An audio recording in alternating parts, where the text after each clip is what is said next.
Denizens of the night, welcome to another special episode. Tonight, we will continue our trek into the black heart of the city. I hope you've enjoyed our journey so far. If you'd like to listen to every episode of The City back to back, you can find a link to our playlist on the channel's main page. Enjoy. Chapter 4. Max woke on the couch, with Whiskey's calling card of pain throbbing at the base of his skull. He checked his watch with indifference. 4 p.m. Since the abduction of his family, time hadn't mattered much, and Max wasn't about to start making it a priority now. For the time being, he had a free pass with the lieutenant. It was nice to know he could skip checking in at the precinct in lieu of hitting the streets as soon as possible. After putting away his breakfast, or what time would have dictated as an early supper, Max headed to Chinatown. It was a 10-block ride by trolley, and during the short trip, he made a mental list of places to find Charlie Willis. There were only a handful of establishments the man deigned to hang his hat, and if Charlie wasn't high, he was usually gambling. So when Max found him playing some version of dominoes in the back parlor of the restaurant Lee's, he wasn't surprised. Charlie opened the black pieces on the table between him and his opponent and let out a small cheer as he collected his winnings. Max clapped his hands together, slow and long, drawing the attention of the disappointed Asian as well as Charlie. "Max Elliott." Charlie stood up. Like Harris, he wore a wrinkled sack suit that had seen better days. Worse than Harris, Charlie's faded plaid gray jacket did not go with the mismatched brown trousers. Charlie picked up his off-white gambler hat, completing his destitute ensemble, and uttered some words of condolences in Chinese to his opponent. Then he strolled over to Max. The smile below his pencil-thin mustache, though full of grimy teeth, seemed genuine. Max was thankful Charlie had won. He stood a better chance with him in a positive mood.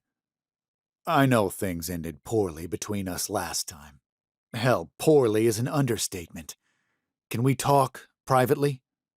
Sure. Charlie pointed at a small, unoccupied table in the corner, and they sat down. "Wow! Max Elliott! It's been a while. What's on your mind?" It was unsettling to see Charlie so jovial. There were only 2 things Max ever needed from Charlie, and if it wasn't one of those, that meant Max was arresting him, and that had only happened once. "I need you to tell me about Sue Fenn." "That's a bit out of my league." Charlie's volume dropped. "It's a rush, though. I've tried it before. Used to know a connection, but it ran dry." Max detected a twinkle in the man's eyes. "Maybe we should go somewhere else to talk." In minutes, they were walking the streets. Those passing by gave Charlie's outfit a second glance, though no attention seemed to be given to their conversation. "So, this connection you knew, did they happen to live just off Broadway?" Charlie's beady eyes shifted back and forth. "Yeah? Well, I believe I have your buddy's last shipment." Max opened his coat and flashed the drug-filled pouch. Charlie's eyes grew wide. "I'm guessing you've heard what happened to him?" "I did. He ain't my buddy, though." Charlie's head swiveled left to right, as if a mistakenly perceived association could deal him a similar death. "It was a business connection, Saul." "Relax, Charlie. That's why I brought us out here. This is just between you and me." They turned down a small alley and stopped in front of a decaying brick wall. Overflowing trash cans blocked their view from the main sidewalk. "I need some answers." "I don't know nothing." Max held up the pouch and studied Charlie's eyes. "I'm pretty sure you do." Charlie swayed with indecision. "Look, I had nothing to do with that stuff. If I get roped in, I get taken care of too. Nobody's roping you in, Charlie. I heard that before. He glared at Max, eyes hot with accusation. I just want to know why the Mara decided to rip out Jeffrey Poppins's heart, and why 3 girls were chained in his bedroom. For fuck's sake, Charlie paced. Jeff was my hookup. I used a few times, way back. Since then, I just sent him buyers. That's all, nothing more. I got a cash cut for sending customers his way. I have no access to the powder. Jeff is the only person who sold. You can't find that stuff anywhere. So I've heard, Max said. Yeah, well, he must have chafed the chemists bad to get killed like that. Chemists? Like you said, the Mara chemists. If Charlie knew about these Mara too, how the hell had Max never heard of them? What about the 3 girls? Was it a sex thing? That's part of it, I'm sure. But with the Mara, it's always more than just sex. Women, people, they're used for everything. Everything? Yeah. Sweat beaded on Charlie's forehead. His lips must have been dry, though, because he kept licking them, like he was hungry. Hungry for what? The powder, or to stop talking about the Mara? First Shin, now Charlie. What is it about this drug that makes people clam up? Look, man, Charlie said. People come down here to blow off steam, right? Max nodded. Of course they do. It's Chinatown. It's a blast. They got the dens, the women, the gambling. Tongues run the show. It's like a city within a city. You know that. It's why people come here. You can find things on these streets you can't get nowhere else. Cops only breeze in when something bad happens. Real bad. That's the Chinatown you know. But there's something else here, under the surface. Something more than the prostitutes and drugs. It's got nothing to do with the tongues or the immigrants. It's here because it can be here. The rest of San Fran views Chinatown as full of outsiders, because normals turn their backs on things until it can give them something in return. And this other Chinatown, this is where I find the Mara? Max asked. The child murderers? This is where you find everything, including stuff that would make your skin crawl. I want to make my skin crawl, Charlie. Tell me how to get there, and I'll give you some of this. Max removed the powder from his jacket on a hunch that Charlie was craving. The cold flash of desire gleamed in Charlie's eye for an instant, then vanished. It ain't like directions to a store. You need to be brought in by someone they trust, like an exclusive club. Then I want you to introduce me. Not even Fenn is worth going back to that scene. There was a slight tremble in his hands. Why'd you mess with Jeffrey Poppins, then? Easy money. I ain't exactly a hireable candidate in the job market. I never had to see the Fenn or that world. I'm different than the guy you used to know. The joint straightened me out. Max doubted that. He knew firsthand that people rarely changed. Walk away from this one, Max. Trust me. If there's anything left that you care about, walk away. There isn't, Max said. In fact, this all may have something to do with my kid's disappearance and the murder of my wife. You want revenge? Max remained silent. There ain't no closure in this other place. Only a cycle. It can't be stopped. You denying me a chance to get my daughter back? I'm sorry for the way things went down between us. I'm over that shit. Then help me, just once more, for old time's sake. And whatever happens afterward is up to me, right or wrong. Charlie sighed. It ain't easy, but I can start you off somewhere, and I suppose I'll vouch for you. Max shook his hand. I appreciate this. You won't, Charlie mumbled. Here. Max took a bill from his pocket and, using origami, fashioned it into a bowl of sorts. He funneled a healthy supply of the powder into the makeshift container. Come to my place tomorrow night, Charlie said. 8 p.m. Chapter 5. It was 7 p.m., and Lieutenant Harris was closing up at his desk, ready to head home, when Max strode into the station. "Everything okay?" "Yeah." Max sat in the chair across from the lieutenant, and a long pause ensued. "Okay." Harris tried not to let the irritation show in his already strained face. "Is this how it's going to be from now on?" "What do you mean, sir?" "There it is again. That tone you add to everything, hoping to get under my skin. I haven't seen hide nor hair of you all day. Is it not reasonable to ask if everything is okay? If you've learned anything new?" "I thought we were doing this my way." Harris wished he could flip a switch to get Max leveled again. Those moments of centered clarity seemed to be fleeting for his old friend. Though, when the detective reached them, Harris knew the man could accomplish anything. The trick was keeping him balanced. Sometimes Max reacted best to tranquil talks. Other times, hard truth and authority did the trick. Harris chose to remain calm for now. "I thought we were still a team, despite playing this one a little looser than normal. That means reporting back sometime before the day shift ends." "The kind of information I get doesn't just appear between the hours of 9 to 5.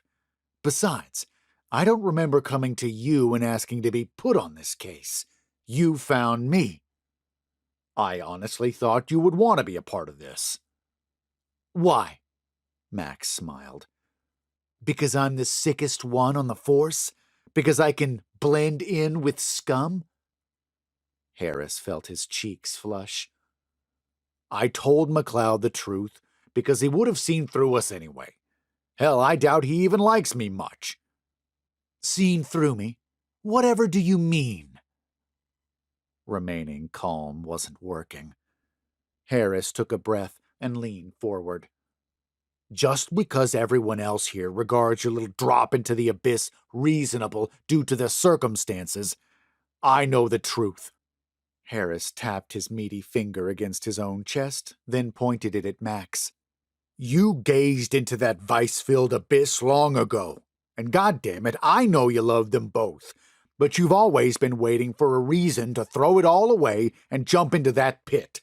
The murderer just gave you an excuse. It doesn't make you evil, just human." Max closed his eyes. "The boys around the station consider me a straight shooter, always going by the book, by the law. I'm a hero to them, just like you, the great detective who can solve the most heinous of crimes. But you and McLeod know that my decisions are politically based, pandering to the press and the state officials. McLeod doesn't care for that. It's why I doubt he'll succeed here, especially now that he wants homicide. But he's a good man." Max chuckled. "Yeah, well, I still don't like him." "You don't like anyone." Harris grinned, and he sensed Max shifting back into balance. "Fair enough." Max pulled the leather pouch out of his pocket. "Ready?" "Yes." Relief washed over his body, knowing the storm had passed. "Thank you." "Turns out this little gray powder is a pretty intense drug, and it's so rare there are only a few people that can manufacture it." What are we looking at?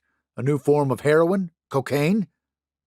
Max bit his lip, shaking his head. "I don't know yet. Everyone I spoke to has been cryptic and paranoid. All they'll say is it's powerful. I have one new lead which I'll start on tomorrow. If I can find out where this stuff comes from or what it is, maybe we can start piecing together why it was at the crime scene." "Perhaps he was using it to addict the girls, coerce them into turning tricks." "Maybe." Max pushed the pouch across to Harris and stood up. "I'll let you know as soon as I get more information." "So, you're back, right?" "For now." Max took a deep breath. "Look, I'll give you all I can." Harris knew it was the most reassurance he was going to get from the unorthodox detective. He'd give Max some time and keep some faith in his former partner. Be careful. After Max left, Harris picked up the pouch.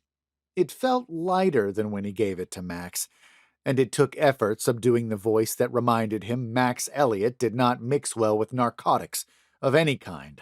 The voice that whispered, "He's not coming back." After the encounter with Max, Charlie slinked home to his cramped tenement housing on the outskirts of Chinatown.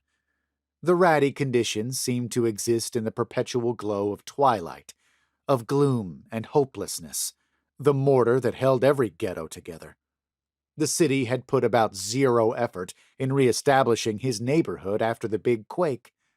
They'd pumped something like $90 million into the city in the first 19 months, but they carefully left pockets of destruction peppered throughout San Francisco.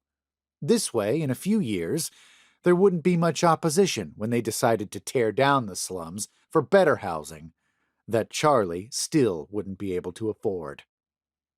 With each step over trash and past huddled shadows begging for change or offering sex, Charlie drove another mental nail into Max's coffin. And by the time he made it to his second-story apartment, he had an idea, almost as ingenious as the last plan.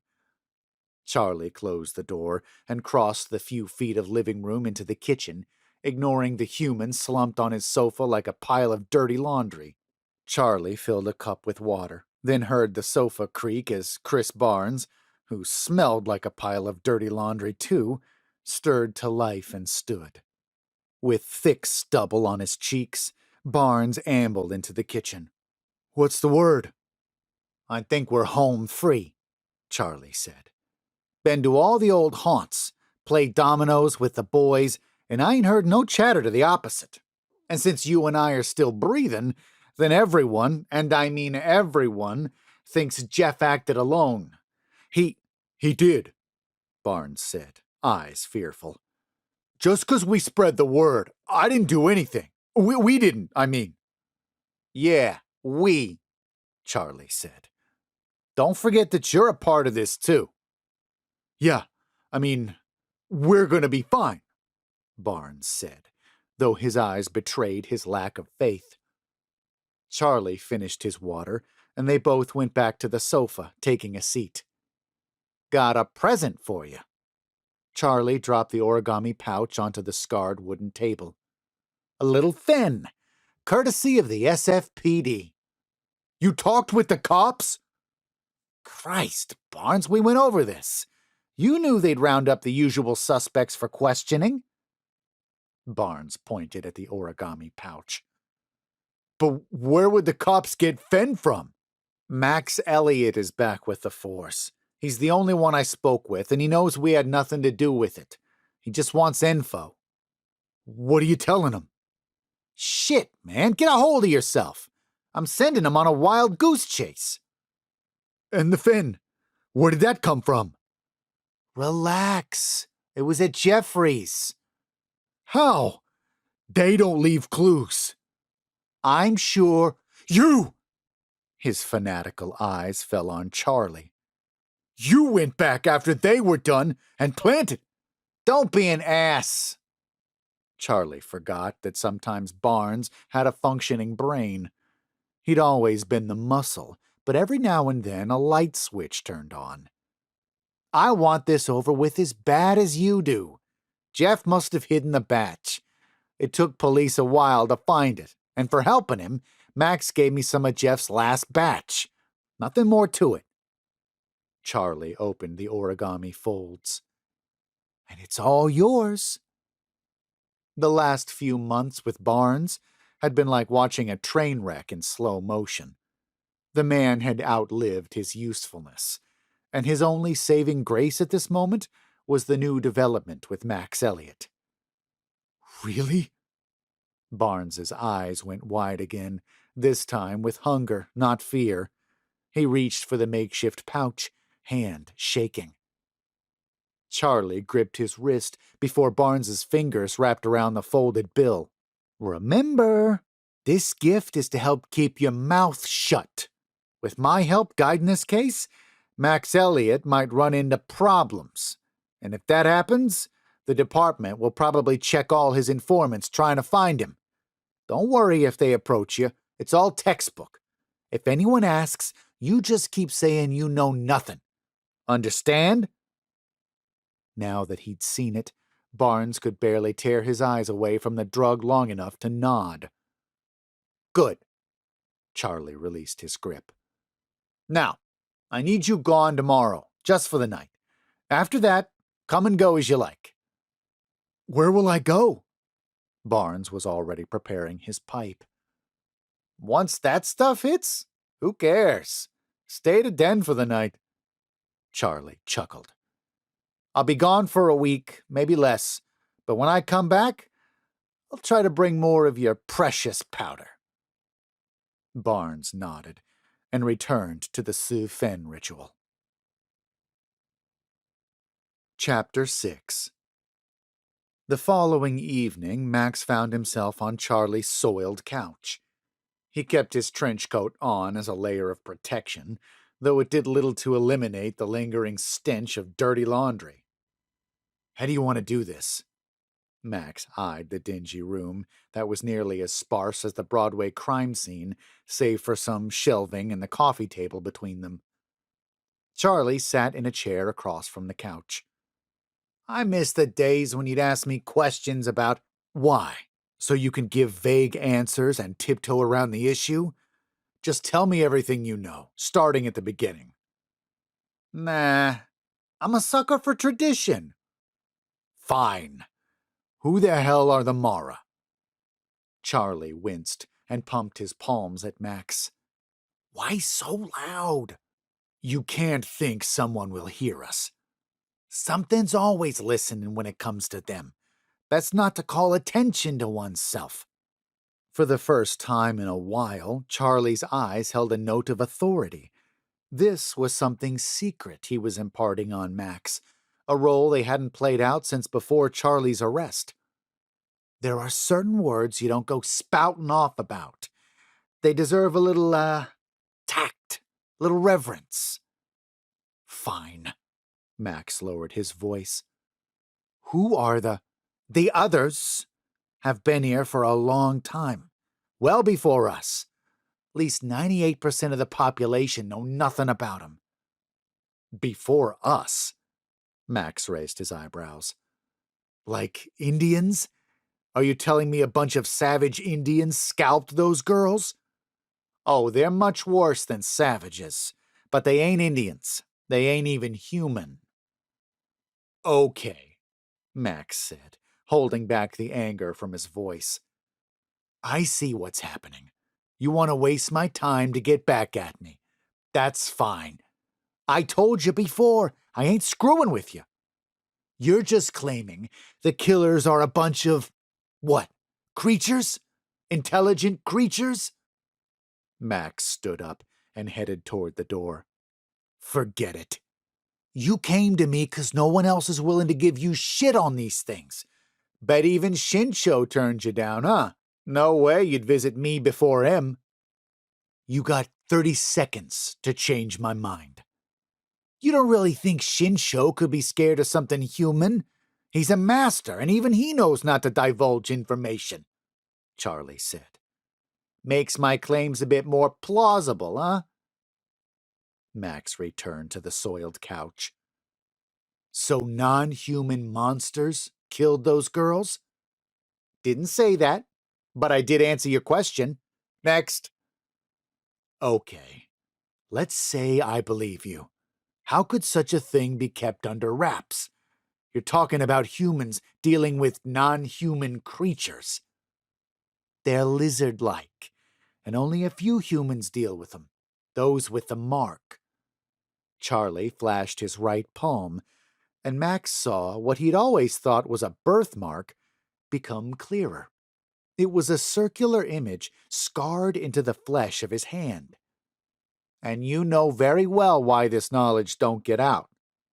Charlie smiled, his thin cheeks sallow and grim. No one wants to end up like Jeff Poppins. Then why are you risking a similar death to tell me? I don't know. Gut feeling says I have to share this with you.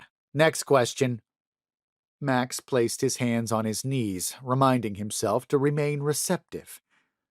Maybe this was all symbolic. Perhaps somebody was listening to them somehow, and Max had to decipher what Charlie was saying between the lines. Where do these things reside? A city, buried below us. Is this some kind of riddle? No, literally. A giant metropolis carved into the rock with earth above and below. Have you seen the crowded streets of New York, Chicago? I did go to university, studied history my whole life. Of course I've. And yet you still wound up a cop. He almost stood up again, but leaving wasn't going to change the situation. Yeah, I've seen photos of those places. Well, that's what it's like, except minus the high-rises. Not much different from Chinatown either. A giant bazaar, home to humans and others alike. Shops, peddlers, and street performers. Brick housings built high toward the surface, crammed with tenants. Delicacies and shows. Stone temples of architecture. Old and new machines. And lights. Lights like you never seen before. A constant glow, faking daylight, allowing life to thrive. They mirror us? Somewhat, Charlie said. Primitive in some ways, advanced in others. Hell, I seen devices there, inventions, stuff nobody on the surface has seen yet. Then, a few months later, bam! He pounded his fist in his palm. A company releases a patent for something new. Like there's a storehouse feeding technology to people. And in the city, just like here, there are safer places and dangerous places. You have to know where to go for what you're looking for. And man's laws don't apply. The others maintain order. How can there be peace with no laws? They maintain order. You can find peace there. You can also find hell. They just maintain the balance. Max shook his head and sighed. I can't. It's madness, yeah? Charlie laughed. I'm glad you can see my predicament. Covering his face with his fingers, Max massaged his head. It's all true. And when you finally see them, Charlie got a far-off look in his eyes. They're like humans, but scaly, almost reptilian, snout-like noses. Not green, though. More like every tint and shade of red. And their eyes, you'll never be the same. Assuming, again, that I believe you, how do I gain access to the city? That's the fun part. Charlie held up his scorched palm again. I suppose that's the mark. You sure you want in? If he walked away now, there wasn't another path. The fiery momentum would extinguish, and the three girls would fall into a cabinet with all the other cold cases. The same void in which his family resided. Max needed something to believe in if he was to continue, and Charlie was all he had. Crazy or not, it beats sitting on my ass and a slow death in Chinatown. I have a few debts to pay back with this one. I'll get the mark. I'll do whatever it takes. In 2 days, Saturday, you're going to join me at this location. Charlie slid a piece of paper across the table. Be there no later than noon.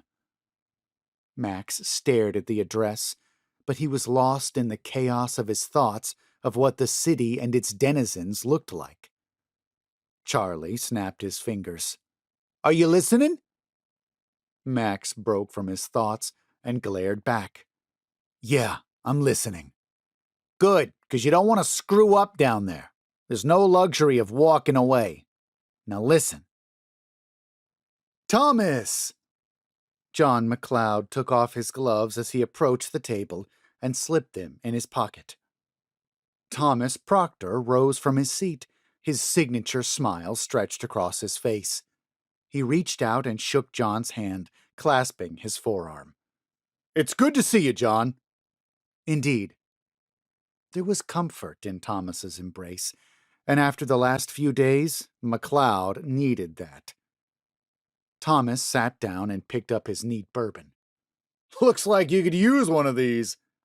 He burst out in a short round of laughter, and McLeod chuckled too, but more at the fact that Thomas always laughed hardest at his own jokes. "But to be serious, John, how are you?" McLeod looked around the jovial pub. Lots of ale, lots of smiles. Jerry's Inn was never a sad bar in McLeod's opinion, and Thomas had never been a pessimist in all the years McLeod had known him. "I could tell you I'm fine, but you wouldn't believe me, would you?" "Not really."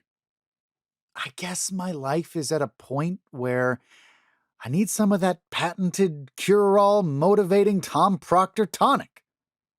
"You make it sound like I'm selling snake oil." Another laugh. Then he signaled the waiter for 2 drinks.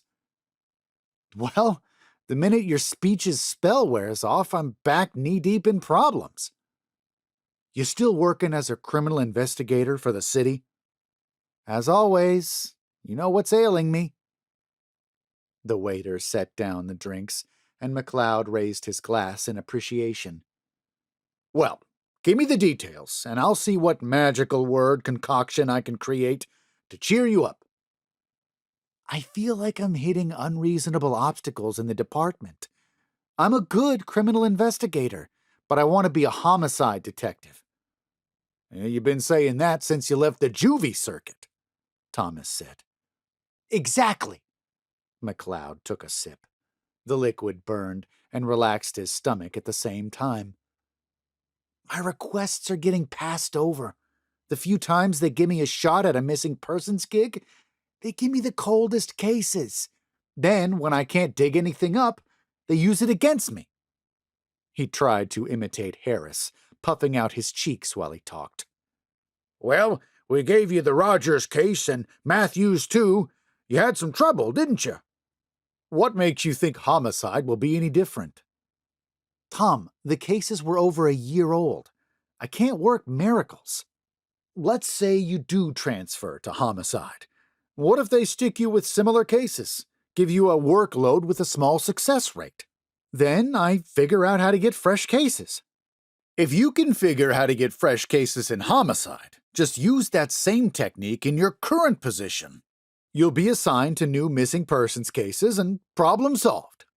Tom's smile widened, but for the first time, instead of calming McLeod, his rational way of looking at the situation annoyed him. "It's different."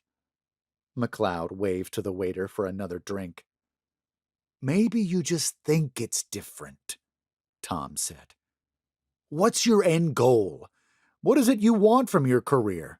Because 5 years ago, I thought I knew what you wanted from your career when I hired you for the juvie department." "I just want to help as many people as possible." "You sure you want to hear my response? You probably won't like it." McLeod sighed. "You're right, I won't. But I need your answer, even if I don't like it, or don't particularly want to hear it. You'll help people no matter what you do, John. Helping people isn't a career goal, though. It's what happens when you dedicate yourself to something you love. It's the result." McLeod started on his next drink. "My point is," Tom said, "it doesn't matter if you're in homicide or criminal investigation, or you design a fingerprint system that the department can use to expedite processing. Your role will be helping people. See, when you put it like that, it sounds simple. That's the snake oil." McLeod smirked. "Why is it snake oil?" "Because even though it's simple, my mind won't accept that. No matter where I go, I feel like I'm being hindered, like I'm not allowed to give my full potential." "Maybe you need to figure out how you want to help people. And perhaps you're being thwarted because crime and homicide is not where you belong." McLeod sighed. "Perhaps." "Feel better?" I guess I do. Like I said, if nothing else, you're uplifting for a brief moment. Enough about me. How have you been? You mean beyond the day job? Does anyone have time for a life beyond our jobs? Tom's smile didn't bother him this time. Most men don't, Thomas said. Which is why you better pick something you love doing. Chapter 7. 2 days later, Max broke out his winter clothes box and tugged a shirt on over his long johns.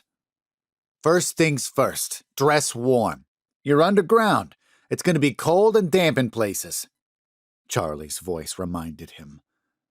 Max grabbed his thickest pair of gloves from the box, too, slipping them into his trench coat before putting a button up over his 2 previous layers.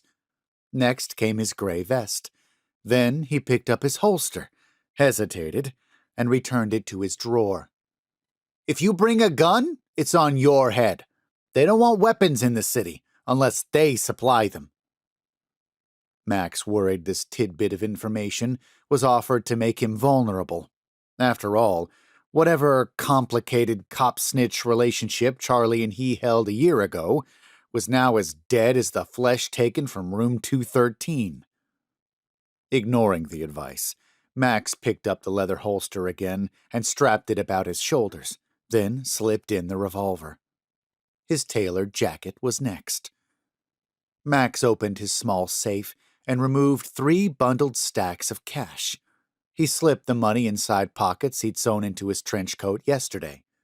He put it on over his suit and studied himself in the mirror, checking the outfit for suspicious bulges and obvious giveaways of the gun or money. It felt surreal having his wife's inheritance and the last of his savings strapped inside his coat. Everything is available to you for the right price. Dollars, pounds, yen, doesn't matter. The others deal in all forms of currency. It's the individual's belief on the monetary system, rather than the money itself, that creates value. On the dresser beside Charlie's handwritten set of directions to the edge was a bottle of Express blended whiskey. Max took a swig. With gun, cash, and his fedora pulled low, Max left the house. He took the trolley to its last stop, then weaved in and out of ghettos and parts of town he had never seen before. Although he was following Charlie's directions, Max felt lost. The deteriorating neighborhood he walked through didn't help put his mind at ease either. These were the towns forgotten after the quake, the ones that survived off the limited governmental aid, but in the end supported themselves. They answered to no one except their neighbors, and as much as they seemed to hate their lives, they didn't seem to want it any other way. And as a general rule, these kinds of people didn't like outsiders. When the anxiety had built to a nauseating knot in his stomach, he finally found the address. It looked like an oversized theater house, the kind that used to run vaudeville shows over the weekends and single plays on weeknights. The structure was by no means immaculate, but it stood out from the surrounding blight. The observation didn't put Max at ease. Now that he was standing at the front door, a double cross felt like a real possibility. It was easier to believe that Charlie was seeking revenge for his prison sentence than it was to accept a tall tale about a vice-filled club leading to an underground world of beastly humanoids.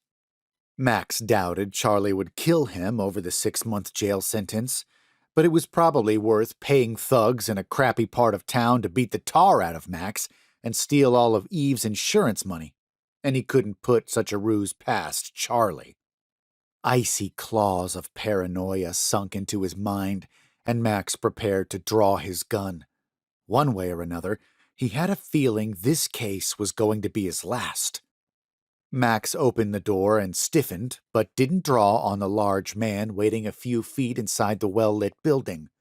A tweed suit hugged the man's muscular frame. The lobby was day compared to the night of the ghetto outside. A red carpet led to a ticket booth. From the booth, The carpet led to a small staircase with a set of double doors at the top. The walls were bare for a theater. Absent were the large posters and flyers for upcoming shows featuring beautiful starlets. There were plants and Baroque wallpaper of what could have been gold fleur-de-lis, though the design was too tiny for Max to see, and a gorgeous chandelier in the center of the ceiling. Max nodded to the man, an uneasy half-smile on his lips. "I'm here to meet someone. He and I have an appointment with Goodfellow?" The man sized up Max with cold eyes, and he worried about a pat-down shake exposing the revolver. "I can pay, of course." Max slid a bill from inside his jacket. "It's 10 to the box office." The man nodded toward the wall of ticket booths. Max's jaw almost dropped. Charlie wasn't kidding about needing money. Max walked confidently past the man and approached the middle booth, the only one with someone behind the glass. $10, he thought, still unable to shake the thought of a setup. The ticket booth attendant was a skinny male, too skinny. His face resembled a skull. Bloodshot eyes bugged out against sunken sockets. His stringy gray hair was thin to the point it barely covered his scalp. Max slid $10 through the slot before the repulsive man could say anything. The living skeleton retrieved the money and lifted his frail arm, one bony finger pointing to the stairs. A small figure now stood beside the double doors. "Do I need a ticket or receipt?" Again, the bony finger raised in silence. The man's lifeless eyes gazed through Max. Taking the hint, Max headed to the staircase. As he ascended the steps, Max heard the muffled sounds of revelry pulsating from behind the doors. He paused halfway up, shocked by the one painting in the whole lobby.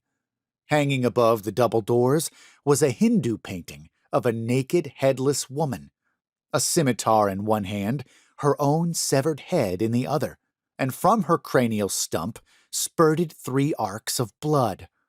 2 of the blood streams were collected in bowls held by wild-looking women dancing below her headless body. The 3rd fountain landed in the mouth of the severed head. The vibrant colors were splendid in their beauty, yet the image left an unsettling impression on Max. "Chinnamasta" was printed across a small plaque below the painting. Reaching the top, Max stopped before the short man who reminded him of a dwarf he had once seen at a traveling carnival. "Welcome to the Edge." The man offered a twisted smile and tugged one of the doors open. Max stepped into a giant theater. He stood in awe as the heavy door creaked shut behind him. A smiling woman stood at a podium a few feet in front of him, her hair a fiery orange. Her body clothed in a silk and satin dress with embroidered net overlay, far too expensive for anyone living on this side of town. Max looked past the prim host, straining through the smoky haze and dim lighting at the spectacle before him. The floor had been gutted of the generic stadium seating from which plays were generally viewed. In their place was a sea of round tables draped in black tablecloths. A candle burned on each. Men and women of various races occupied the seats, most dressed elegantly, though even those who were least prestigious still had on their best threads. At some tables, it appeared the patrons were playing cards and dominoes. The only lighting in the audience, as far as Max could see, was the candles. They created a mass-like ambience of the old Roman Catholic days. But there was something dark and unwholesome about the type of prayers offered up in a place like this. The stage, like the theater seating, had also been modified to something unlike any stage Max had ever seen a play on. A long catwalk extended from the main stage, about 20 feet in between the tables.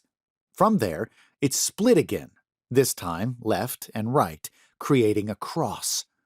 The wooden modifications cut runway paths through the round tables. They were lit by red and purple stage lights. The lack of sufficient white lighting created shadows and an eerie-colored haze to the tobacco smoke drifting overhead. Max couldn't be sure from his vantage point, but there appeared to be women dancing upon various locations of the stage. The music filling the theater sounded like traditional Eastern tunes from a sitar. Max was familiar to cabarets and burlesque. He'd seen pictures of the Moulin Rouge and the famous Grand Guignol. Those paled in comparison. Over the music, the redhead behind the podium said, "A table, sir?" "I'm meeting someone. The reservation should be for Charlie Willis." She looked down at a list. "You must be Mr. Elliot. Please, follow me." Max kept pace just behind the woman as she weaved between tables, stopping at one to the far right of the main stage. Charlie was seated there, dressed in the same mismatched suit, hat on the table. "Here you are, sir. Enjoy." She left him with a smile and an unobstructed view of the main stage and one of the adjacent runways. 3 women gyrated on stage to the music. Their two-piece costumes accentuated deep-tanned flesh and slender abdomens, while the billowing silk pants, bras sparkling with all manner of jewelry, scarves, and veils, showcased their exoticness. The garments covered much of their bodies, leaving Max's imagination to wonder what they looked like below those painted eyes and lips. Damn. It took Max a moment before he could break his gaze and look at Charlie. "Welcome to the Edge." Charlie lifted his arms. "This is your last stop before the Underground. Once a week they celebrate the city with a 24-hour festival. It's the only time they accept new visitors." "Impressive," Max said. "Let me guess. Today's that day?" "Sometimes you get lucky, huh?" "Here you go." A waitress placed a highball of clear liquid on the table in front of Max. "What's this?" Max asked. "Mogjoie." The hint of a smile on her lips before leaving. Max sniffed the drink. There wasn't much of an odor. "Mogjoie?" "Yep." Charlie's laugh was high-pitched and nasally. "It's all they serve, so don't waste your time asking for whiskey." "Is it alcohol?" "Sort of." Charlie raised his drink. "To new experiences." Their glasses clinked, and Max took a sip. The liquid chilled his throat, slightly bitter, but not unpleasant. "Not bad." Max felt a bit lightheaded, and a sense of calm confidence washed over him. "Mogjoie, huh?" "It's what most people call it. There are other names. You learn that once you stick around for a while. People come from all over, each with their own words for the same things." Charlie took another sip. "But it does the trick, same as all alcohol." "It does seem to be working." Max was loose, but still very alert. "With so many different cultures here, do they speak English?" "Because of the location, yes. I wonder if there are other cities around the world, though." Charlie stared off, fixated on the girls. Max didn't notice how often he brought the glass to his lips until all that was left were beads of condensation rolling down the sides of the highball. Fears of a revenge plot by Charlie dripped from him like the sweating glass. Then the waitress was back, and a drink was once again in his hand, Charlie's too. "To old times," Charlie said. Guilt welled like a lead ball in Max's throat. His voice cracked, jaunting the pronunciation of the words. "To old times." He almost apologized for last year, but caught himself and swallowed a large gulp of Mogju instead. Nothing good could come from stirring up the past. "You feel relaxed?" Charlie said. "Yeah." "Good." Charlie looked at his watch. "They'll be coming for us soon, and you'll thank a painkiller like Mogju." Charlie read his face. "You gotta do it. Only those with the mark can move back and forth. One must choose to be marked. I just don't get it. How can this place remain a secret? I'm sure there's lots of things you just don't get, Max. Charlie leaned back in his seat and lowered his voice. Don't mean they ain't real. Max kept his mouth shut. Did you bring money? Charlie asked. Plenty. A dark woman in her 30s approached the table. She wore a black morning dress, her face indifferent as she spoke. Mr. Elliot, Mr. Willis, it's time for your appointment. The following events were a blur, partly because the Mogdra made him focus less on his body, as if his head was simply floating through the crowd, but also because things were moving fast. Or maybe the time distortion was just the Mogdra too. He couldn't be sure. In what felt like mere minutes, the woman led Charlie and him away from the cultural dance and music show and up to the next floor. Before Max knew it, they were in a small office, the dying embers of a log in the fireplace, and a larger-than-life man seated behind an equally large desk. The office had an oriental feel to it, with paintings of bonsai trees and lengthy scrolls lining the bamboo-plated walls. The hodgepodge of international influence, from the French-inspired theater to the Egyptian music, all confirmed the melting pot Charlie spoke of. Past the man and desk was an electric elevator. Max did a double take at the lift. Electric elevators were unheard of in a building this old. Before Max could question it, Charlie flashed his palm at the large man and headed to the back of the office, to the open elevator doors. Some things you gotta do alone, he said over his shoulder. Good fellow will take care of you.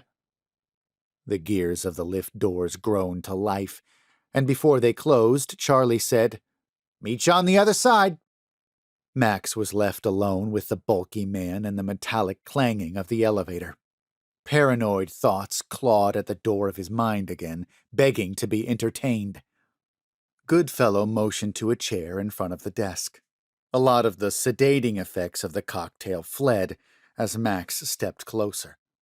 The chair had straps built into the wooden armrest, and it conjured stories of hopeless asylums and painful electrocution therapy. Goodfellow watched him with dark eyes and an unseen expression beneath his bushy beard. Max eased into the chair, and the holster pressed against his side, returning some confidence. You are here to conduct business with those known as the Mara? Goodfellow's voice was emotionless, the simple recitation of a script that lost its meaning to him long ago. Yes. Only those with a mark can do business with Maras. You are here to be marked? Max glanced at the chair restraints. Yes. Do you understand the commitment that comes with knowing Mara? I believe so. Do not make any attempt to bring the city's existence to public knowledge. Do not attempt to bring contraband from below to the surface without permission. Realize you have complete freedom of choice within the city. Understand every decision you make comes with a consequence. Goodfellow took a strip of leather from the desk drawer and tossed it to him. Max couldn't appreciate his size while seated, but when he stood and walked to the fireplace, Max could feel the gravity of dominance that a 6'4" man built like a brick wall carried to a situation. Goodfellow pulled an iron from the burning embers. Max's balls tightened. Strap your left hand into the chair. Palm up. Max's blood was rushing. It pounded most in his throat and eyes. He could accept being branded for life, a permanent reminder of the lengths he went to save Leanne, but tying his hand left him at the mercy of this brutish stranger. Goodfellow waited with the iron. Its circular head glowed orange, wafts of smoke curling off its metal emblem. You don't want to jerk around during this. Max thought of the dirty bars and dens he'd frequented, the strung-out gamblers, his empty home. Those were the only things he seemed to have left, and they didn't define him. They masked his final fear, death. And when he thought about it, death was the one thing he shouldn't fear. It could well be his ultimate escape. Max laid his left arm down and bound his wrist with a leather strap. Goodfellow advanced, and Max could better see the intricacy of the metal, like a thin wax seal, not thick and clunky like a cattle brand. He clenched the leather hide between his teeth. The giant disappeared behind the chair, and Max tensed, ready to receive the searing pain. Goodfellow grabbed Max's right wrist from behind, using his body weight to drive Max's whole arm into the chair. At the same time, he pressed the brand into Max's left palm. Max grunted, chomping down on the leather. Flinging his head back, he connected with Goodfellow's massive chest and stomped his foot on the ground. Done! Max felt his body released, but it didn't soothe the pain which somehow burned both cold and hot at the same time. The smell of burnt skin tickled his nose, and Max looked at his fingers, gnarled in anguish. A painful throbbing pulsed in his ears. Over its roar, he swore he still heard the sizzling sound of flesh. Goodfellow returned with a glass bottle of clear liquid. This'll help keep it clean. He pulled the cork and poured a generous amount onto Max's palm. Jesus! Max gritted his teeth as the burn flared up again. He fumbled with the wet strap and, once freed, brought the tender hand to his chest, breathing deep, trying to ignore his senses and focusing on calming himself. While Max wallowed in silent discomfort, Goodfellow returned to his desk and produced a leather ledger. He undid its metal clasp and opened the book to the middle using a red ribbon marker. Taking ink and quill from the drawer, Goodfellow scrawled in the book. Name? Max Elliot. Sign. The ledger was pushed to Max, and a pen was put into his good hand. The burnt nerve endings of his left hand receded to a dull, constant ache, and Max scrawled his signature as best he could, biting his lip. When he finished, Goodfellow removed 2 glasses from the desk drawer and uncorked the bottle again. This'll ease the pain. Goodfellow actually smiled and joined him in the morbid toast. As impossible as it seemed, the Mog Jew was still cold, even after being stuck in the drawer. Ingestion was more pleasing than topical disinfectant, and in less than a minute, the liquid untangled Max's intestines. His labored breathing slowed, and the ache dulled further. A sense of victory took the place of anxiety. He was branded, accepted into this bizarre new order, and now he could finally investigate the city. Chapter 8. Max stood in the same electric lift as Charlie had earlier. Goodfellow nodded farewell, and the doors creaked shut. Max lurched with the start of its descent, but he felt confident. His hand even felt good. Real good. Strange, considering the flesh had raised to an angry welt that resembled a circle widened at one point with intricate designs. Time distorted again, but after what felt like minutes, the elevator began to rock. Max gripped the handrail, and pressure built in his ears. He flopped from excitement to fear at the idea of truly being under the ground. Not possible. This is... The lift came to a jarring halt, and he fell against the back wall. The electric hum disappeared. Max froze, listening, but all that remained was his breathing. Max was sure the elevator was broken. Panic enveloped his mind. This is how he would perish, buried alive, forced to meet death, one shallow breath at a time. Gears groaned to life. The doors parted to darkness, and a damp chill greeted him. The dim elevator bulb illuminated just enough to see a room of sorts. Wooden walls and floors, the planks warped with age and moisture. Granite shards and dirt reached through the fissures between the wood, earthen hands attempting to push away the foreign material. Max thought of the gold rush and the miners, the men who excavated the earth, breaking for lunch and rest in such a room. He took wary steps from the elevator, pausing, watching. But Charlie wasn't waiting for him. No one was waiting for him. His roller coaster of nerves plummeted into another pit of self-doubt. Every bested obstacle was a dizzying high of success, but each peak was matched by an equally deep well of uncertainty. He forced himself to banish thoughts of failure. He had to view this simply as the next challenge. Otherwise, analyzing the constant ups and downs would kill him. Max allowed the confidence of the Mogju to fill him and continued to the corner of the tiny room where a set of descending stairs could be seen. Soft tendrils of light reached up the rock wall from the darkness of the excavated stairwell, and when he reached the landing, he saw cutouts in the rock wall holding kerosene lamps every 10 yards or so. With a deep breath, he began down the narrow passage.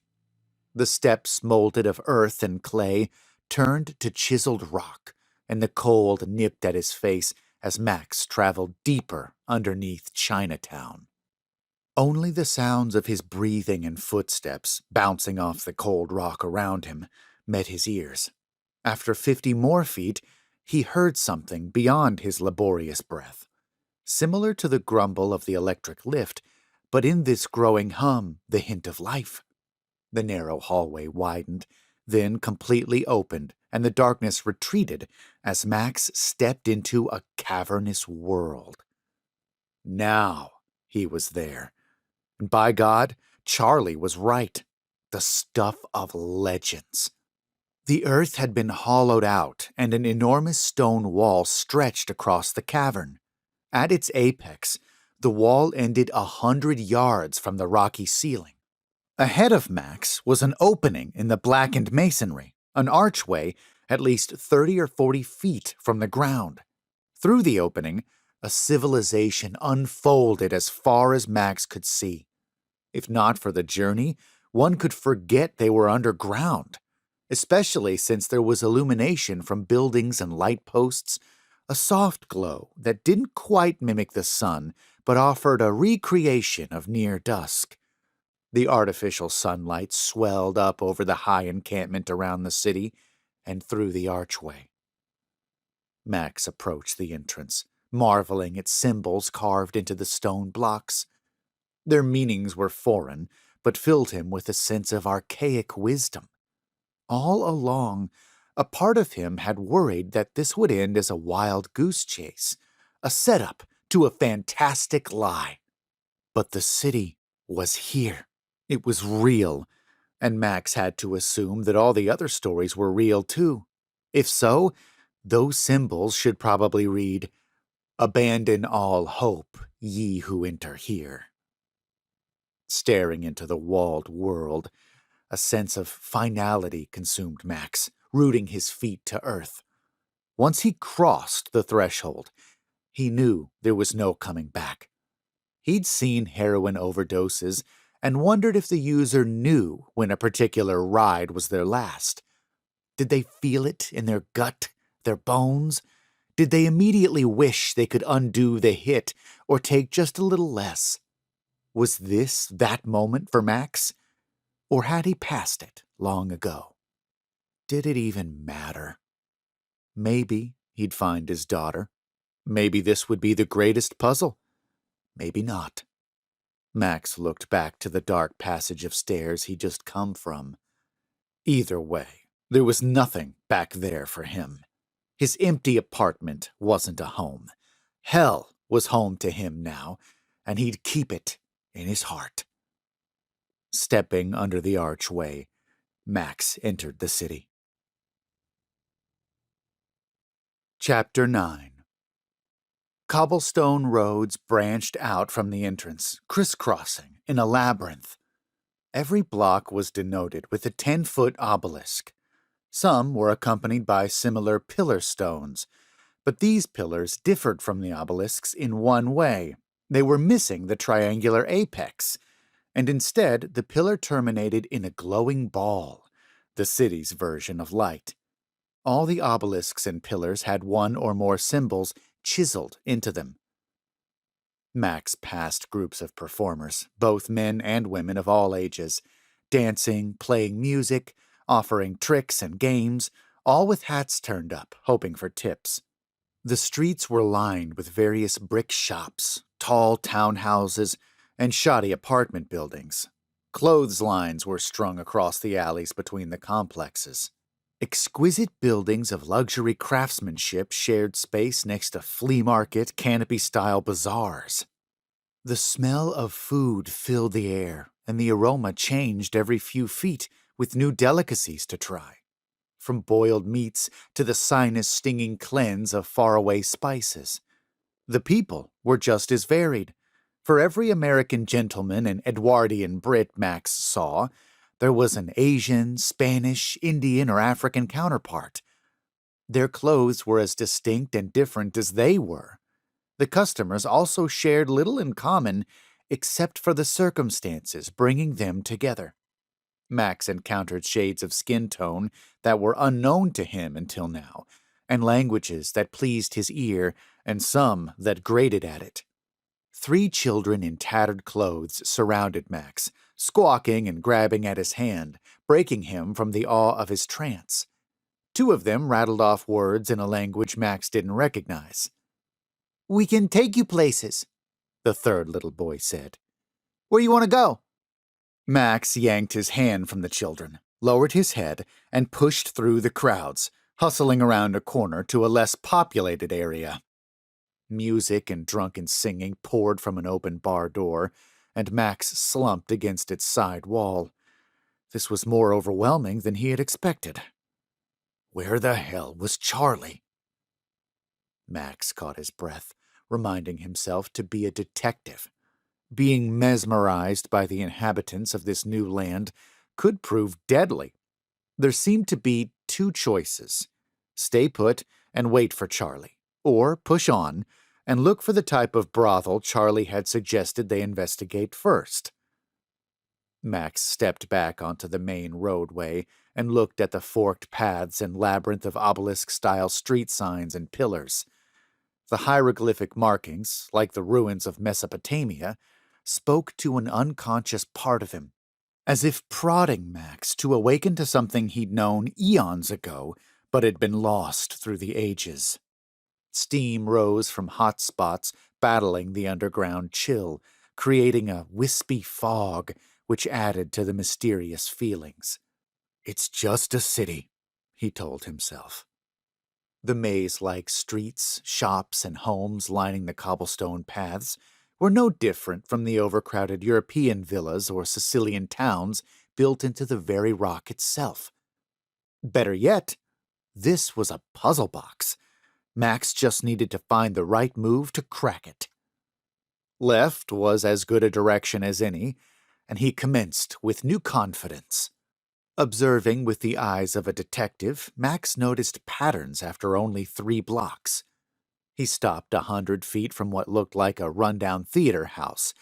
Instead of titles of plays, the marquee held a wooden plaque. A 3-by-5-foot depression was cut into the wood, and the edges of the plaque were carved in elegant flower-like decorations. The depression itself was painted a deep shade of red. There seemed to be a similar building with a colored marquee every block or so. Sometimes a foreign word accompanied the color, but they all shared the same wooden panel. The only difference was the colors displayed. "That's not the show you're looking for." The voice was smooth and confident, and the man speaking emerged from an alleyway. He was hunched forward on a cane, but even with the growth on his back, he was tall. Shoulder-length hair hung from under a top hat. "And I suppose you know what I'm looking for?" Max faced his back to a brick wall so no one could sneak up on him. You desire the forbidden pleasures a red show can never offer. The man produced a business card. Max eyed the marquee's blood-red panel, then the card in the man's hand. What makes you think I'd want something beyond a red show? You want the ultimate experience. Gehenna has no limit black shows. Max took the card, its front a pure abyss of the darkest ink, the back a brilliant white embossed with numbers and several symbols. If the red show doesn't give me all I need, I'll be sure to visit. I hope you do. With a raspy laugh, the man slunk back into the shadows. Max pocketed the card and started toward the theater's door, but light footsteps and a form in his periphery stopped him. A young girl, dressed in a white jacket and trousers suit, stained gray from years of underground work, stood beside him. Can I help you? Max asked. Nope, but I can help you. She looked at him with a sly grin. Everyone's a pitchman down here, huh? You're so fresh, even a human can smell the burnt skin on your hand. Without a trustworthy guide, they're gonna swindle you. I'm your best bet right now. Her features reminded him of the host who'd prepared his last pipe at Koo's Den. But while that boy's soft face made him almost androgynous, this teen had a feminine quality about her that surpassed her age. Max's years of profiling pegged her around 16, but something about her eyes and the way she held herself made her much older, like she'd already experienced some of the challenges awaiting the adolescent host if he stayed at the opium den. I'm fine, just looking for someone. You may have fooled that black show creep, but you don't fool me. If this person you're looking for does exist, it'll be near impossible to find him. She stepped closer, but was still more than an arm's length away. This place is about 30 square miles, and you're new here. Face it, mister, you'll be lost in no time without a guide. Not all people and places in this city are as friendly as me. Max gazed out at the complex network of street vendors and paths. Damn you, Charlie. What's your offer? A beginner's tour of the city. You pay me for each destination reached. Deal. He held out a hand. I'm Max Elliott. Ming. She leaned forward, squeezed and released his hand in a flash, then was back out of his reach. She turned, her black braid of hair whipping through the air, and took off down the road. Let's go. She moved deftly through the crowds, never pausing to check the obelisk signposts. Max struggled to follow her, mumbling apologies to those he bumped. Doing okay? She slowed and glanced back. Sure. Just taking it all in. Max gave a weak laugh. Didn't figure on you being so quick. Gotta be fast. Time is money. Ming led him to a park bench, minus the park, in front of what Max assumed was a hospital. A giant cross, more pink than red from years of weathering, had been painted on the structure's chipped brick wall. The crowds and merchants were less dense here, as were the buildings. From the bench, Max could see into the maze at several openings, following their paved walkways as they narrowed into bottlenecks far away. Tour starts here. Ming held out her hand. You're American. You got dollars? Max gave her a single bill. The city is basically a giant market where people live. Most people buy tickets to shows or plays. Colors let you know what you're going to watch, but you can buy and sell anything here. You tell me what you want, and I take you there. She held up her finger. But I don't participate. I'll wait outside if you pay me. Many places as you want. When you find exactly what you need, you can dismiss me. Sounds fair. Ming pointed at the cross above them. Commit this landmark to your mind. The ward is the border between the east and west ends, and your first choice. What are you looking for here that you can't find above ground? Her voice was as indifferent as her eyes, but even her strictly business attitude could not alleviate his anxiety of telling this guide, who only looked to be a few years older than his own daughter, where he needed to go. Well, before this rat named Charlie hung me out to dry, he told me we'd search the brothels first.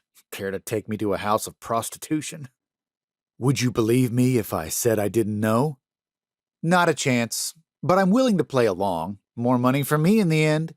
We'll start here on the edge and work our way east. She paused. It's quicker and cheaper if you're honest with me, though. Starting here works fine for me. Max was impressed by this fearless girl. Suit yourself. So, what's the deal with the colors?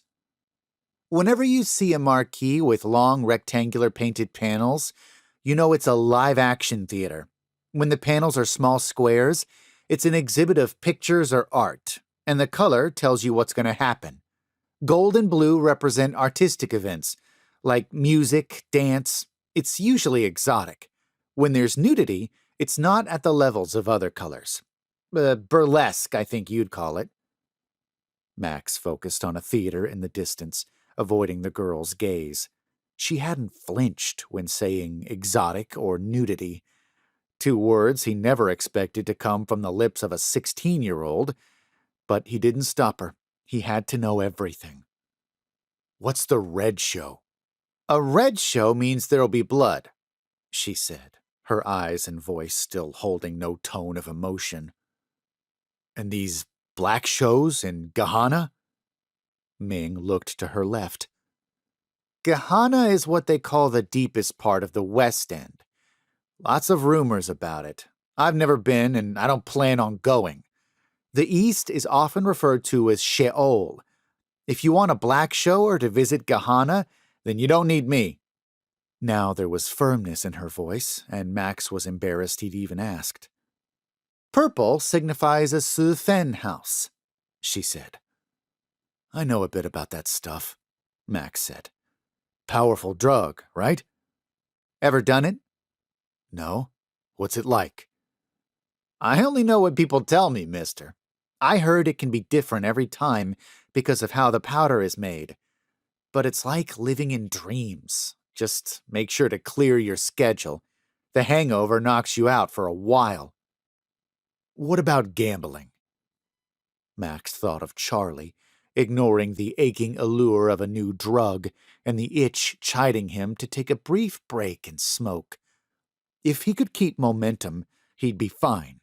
An occupied mind and new leads prevented the niggling voice from turning into ravenous pleas. Max wasn't a drug addict. He was an escapist of reality, addicted to the relief that came with letting everything go. The vice he employed to reach his escape didn't matter. Su Fen sounded as wonderful as opium or booze right now. Betting is everywhere. The stakes? Well, if someone values it, you can gamble it. That sounded like Charlie's paradise as well as personal hell. Maybe he'd gotten sidetracked while waiting for Max. My friend is quite a gambler. I was truthful about looking for someone. Will you take me to the best gambling club? The best? That's a matter of opinion, Mr. Elliot. I'll take you to the one with the most varied games. From there, they moved in silence, Ming leading him through winding streets of repetition. There were no automobiles, trolleys, or hansom cabs. Pedestrians rode bikes, rickshaws, or walked. All housing seemed to resemble the shared condos and tall apartment buildings on the surface.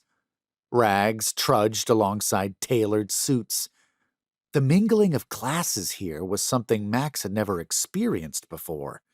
Above ground, status was everything. Eve and he were never invited to black-tie dinners. The police gala they attended at the mayor's mansion was the closest they'd come, and the invitation had been delivered with a note reminding officers to wear their decorative dress blues. The poor did not rub elbows with the rich. But in the city, they did. It was as if the citizens' knowledge of this hidden world along with whatever vices they enjoyed together, overcame any disdain they held for one another. Max figured he'd learn soon why such a place could form a bond deeper than money. Chapter 10. Max was happy Ming didn't attempt small talk with him or ask more about his mission. It was easier to spin the trip in his mind, hypothesizing various scenarios to explain Charlie's disappearance, as well as try and formulate a new plan, one that didn't include Charlie Willis. "Here we are, one of the biggest casinos in Sheol." The structure was a massive resort, nothing like the underground clubs in Chinatown. Unlike skyscrapers on the East Coast that were built upward, this casino, a term he'd only heard once or twice before, was built wide. A stretched balcony ran between two floors for at least 1,000 feet. Max gave her $1. "I'm not sure how long I'll be, but perhaps wait in the vicinity for a bit or check in later. If I don't find my friend, I wouldn't mind employing your services for a while." He pulled out another bill. "Insurance?" Ming snatched the extra $1. "I'll be in the area. Keep my eyes open for you. No hard feelings if I get a better gig or you find what you're looking for." "Yeah, no hard feelings." He turned, but she caught his arm. "Another tip.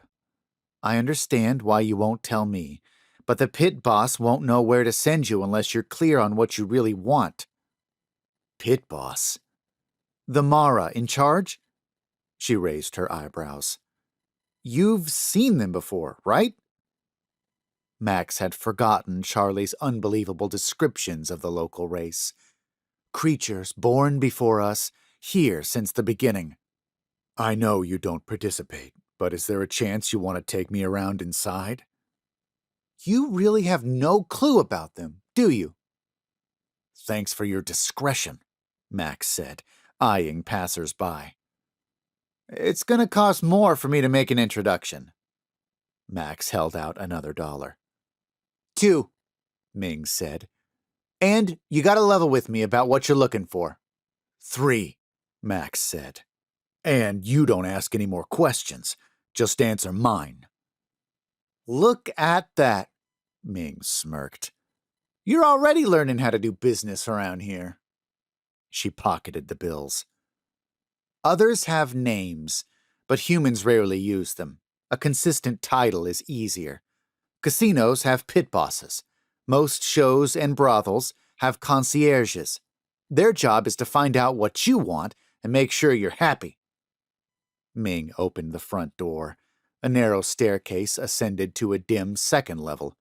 Each step brought a stronger smell of smoke and murmur of activity. At the top of the stairs, Max saw a figure behind a wooden podium. 2 more steps, and he paused.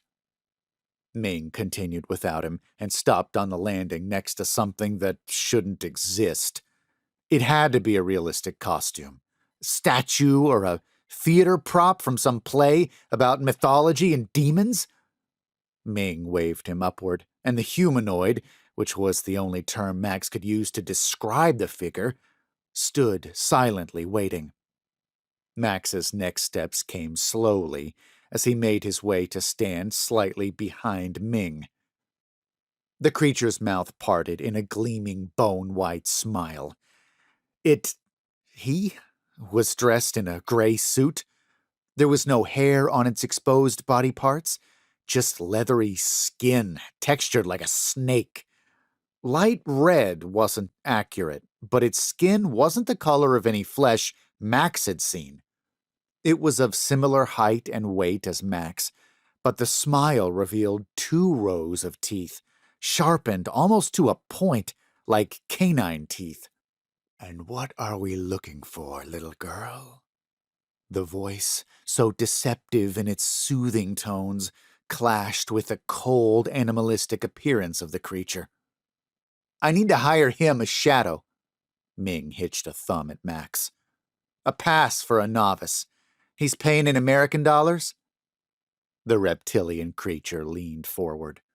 Max's instinct shifted him backwards. But the monstrosity didn't attempt to swallow the detective's skull. Instead, its gaze rose and fell over Max with painful scrutiny. An inner set of vertical eyelids closed, and the Mara inhaled violently, the slits in his bump of a nose expanding. The inhuman eyes opened and searched deep within Max's, unsettling him on a new level. $5 for unlimited access and safe passage within reason.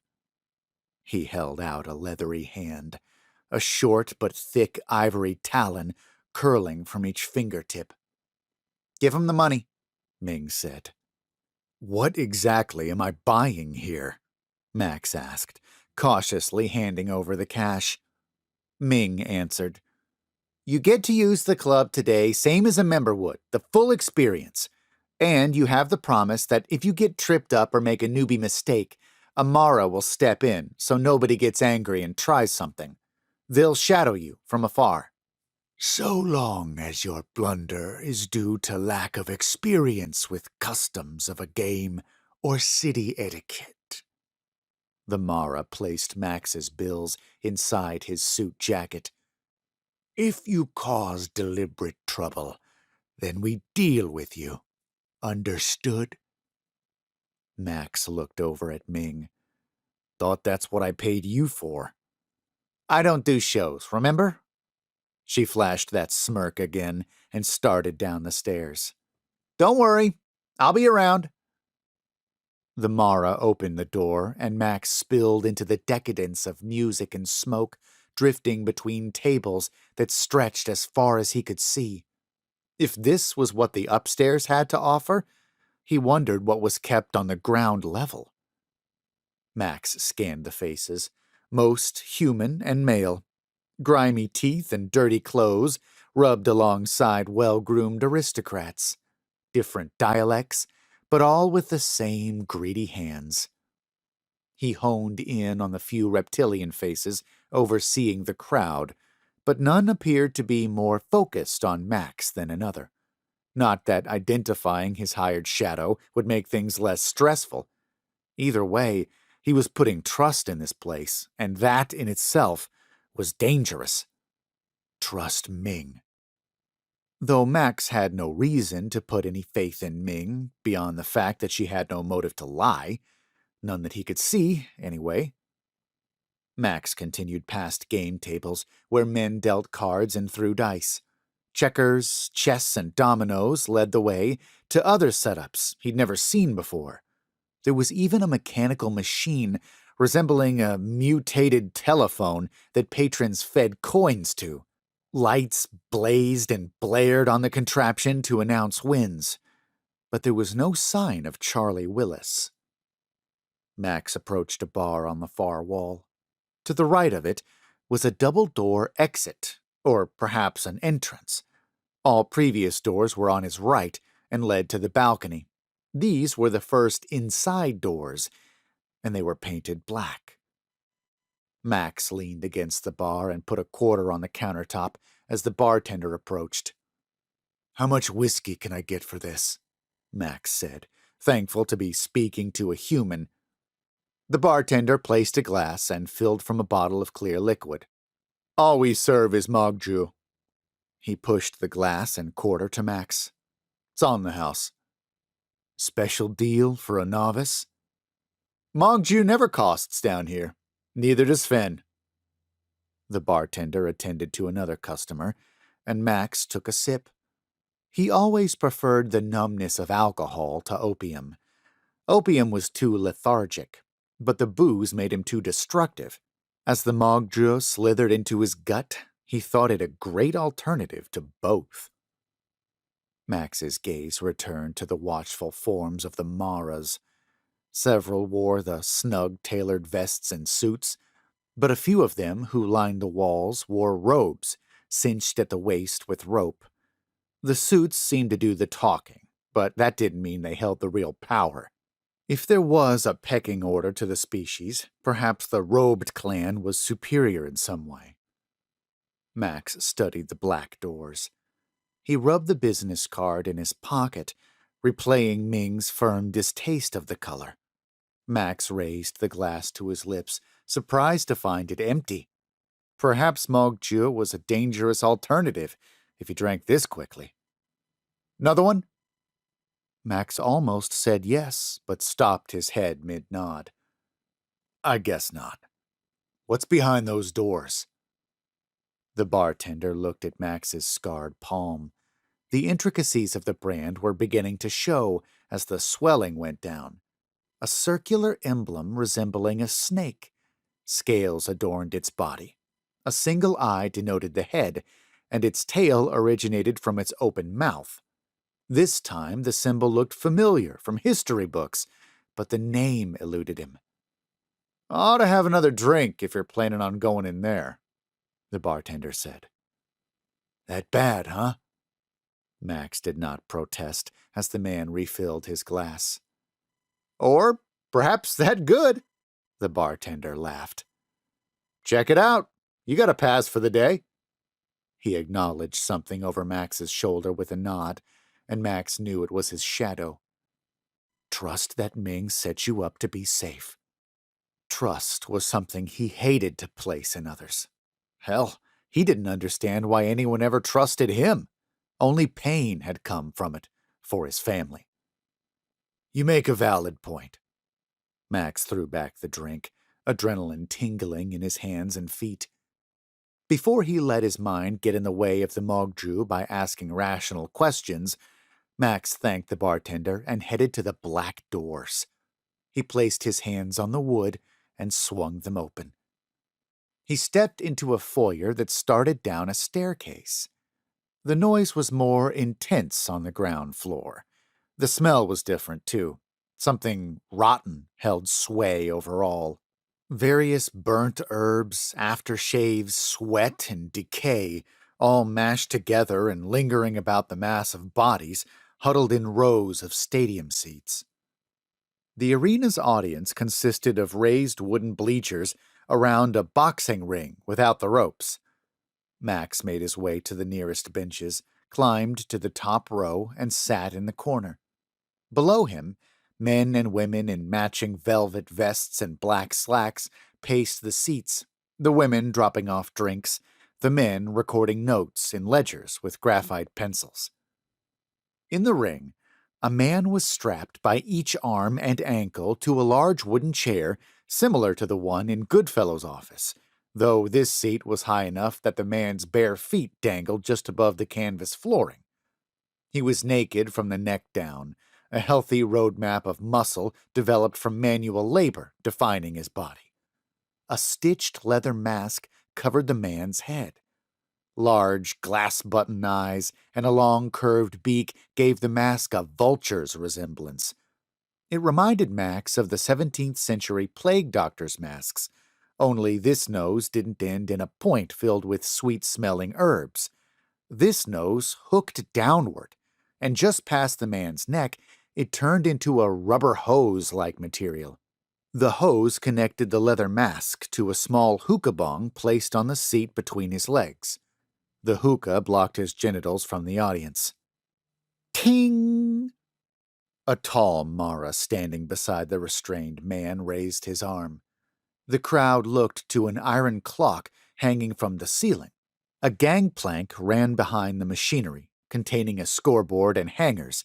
A young boy crouched on the walkway at attention, one hand resting on a lever. The 2-second rule will be in effect to account for any, the Mara smiled at the boy, human error. There will be a blade and a minute head start.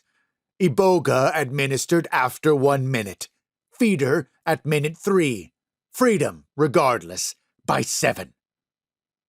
In front of Max, a British man flagged down one of the employees. £3 on this bloke to win. The man received his voucher and turned to Max. I can't help it. I always root for the underdog. He laughed, his greasy mutton chops spreading wide. Perhaps you'll let me even it out with you, mate. £3 says he goes unconscious at 6 minutes. Aye? No thanks. How about which body part the feeder bites first?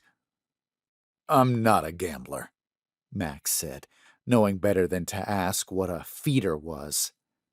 Sure you are, he smiled. You're here, ain't you? Ting! The crowd quieted and focused on the ring. The Mara placed the handle of a barber's blade in the hand of the restrained man. Then he signaled the boy in the rafters. Begin! Light glinted off the blade as the bound man leveraged it between his pinky and ring finger. He flexed his wrist to a near impossible angle, attempting to cut the straps there. He could only make quick tears in the thick fabric before his wrist rebounded in pain. The man repeated the motion, knowing that if he severed that wrist strap, then his whole arm would be free and he could get out of the contraption. The masked head leaned forward, and Max could only imagine how hard it was to see out the glass eyes. The wrist flicked, and the process repeated as the crowd screamed at him. Give up! Chants mixed in with Give 'em hell! The effect of which turned Max's stomach. Half this stadium wanted the man dead based on nothing but money. Max looked at the giant clock. The boy dropped a number 1 onto the scoreboard hooks. Time! The Mara shouted. A human female rushed up to the struggling man with a canister and tongs. She removed coals from the canister and placed them on the hookah. Max looked at the mask bong contraption and realized the prisoner would be forced to breathe whatever substance was in the hookah. The small nostril holes in the mask's beak would keep him alive with fresh air, but it wouldn't be enough to eliminate much of the smoke passing over them. The man's head jerked a bit, but the woman held the hookah steady, vaporizing whatever was packed into its bowl. The man's movements slowed as the smoke filled his mask. He missed the strap several times now, though he didn't quit. The woman waited 2 minutes, then disconnected the nose hose from the hookah. She then detached the beak and hose connection from the mask, taking it and the hookah away. The man's face was still covered, except for his mouth and nose now. The result left him looking like a half-man, half-plucked vulture hybrid, every bit as alien-looking as the Mara. The captive sucked in fresh air until he was coughing. Once he regained composure, the man dropped the blade as if realizing he'd made as much progress as possible. He flexed his arm, real-world muscle pulling against the small incisions he'd made in the strap. He tensed further, then relaxed, wiggled his wrist, rested his arm, then flexed again. There was a slight tear. Time! Max cringed, knowing escape was about to become more difficult for the man. The woman returned. This time, she held a leash attached to the neck of an animal. The creature resembled the hellish offspring of a wolf and rat. Aye! The Brit pointed with joy. Here comes the feeder. With a few inches of size on a terrier dog, the feeder pulled against its leash, gnashing drool-covered fangs. The woman attempted to unhook the leash's collar, but the feeder snapped at her hands, and she simply let go and hurried out of the ring. The feeder went for the masked man, who by this time had stopped pulling on the straps despite the initial tear. The animal sniffed and licked the bare feet, and the man's head lolled. He had to be feeling the effects of the smoke. He moaned but showed no sign of pain. Max looked at the timer and scoreboard as the kid changed the number to 4. Then a scream ripped his attention back to the boxing ring. The crowd swelled and shouted, along with the man's blood-curdling cries, and the feeder's clacking teeth and squeals of delight. It devoured the man's foot in less than 30 seconds. Bone poked through the raw, ragged stump of his ankle. A pool of crimson spread across the canvas of the boxing ring. His screams were hysterical, but in their thralls, he resumed the fight and tore his right arm free of the leather restraint. "Hot damn!" the British gambler said. "The sod might just do it!" The tortured man fought through the haze of whatever drug iboga was and searched for the razor blade. When he dropped it, he must have forgotten he'd need it to cut the rest of himself free. He stopped his search over and over to knock away the feeder as the creature tried to climb the chair to the man's belly. "Where's the fucking blade?" His shrieks were knives drawn over steel sheets, and Max squirmed in his seat. The feeder accepted momentary defeat against reaching the man's guarded midsection and moved to his other foot. 2 bites, and the man gave up on the blade. He swung at the beast, but his punches were wild, blinded by pain, drugs, and the mask. Max looked to the clock. He had endured more than 5 minutes. With his right foot eaten off, there was nothing to hold the man's leg in the restraint. He pulled his limb up and rose out of the strap, screaming anew as the mangled nub rubbed against the leather. With half his body free, but in agonizing pain, the man seemed to hesitate, swaying in the smoke. The feeder capitalized. It leapt to the wooden chair and sunk its teeth into the man's scrotum. His cries raised octaves as his testicles popped between the jaws of the feeder. The man spasmed in the chair, choking and sobbing and screaming without oxygen, then coughing. Like the bloodthirsty crowd around him, Max found himself yelling. There was something in Max that had to come out. He didn't know if he was shouting real words or if they were just guttural howls to release whatever this twisted game was pumping into him. The whole building shook with energy.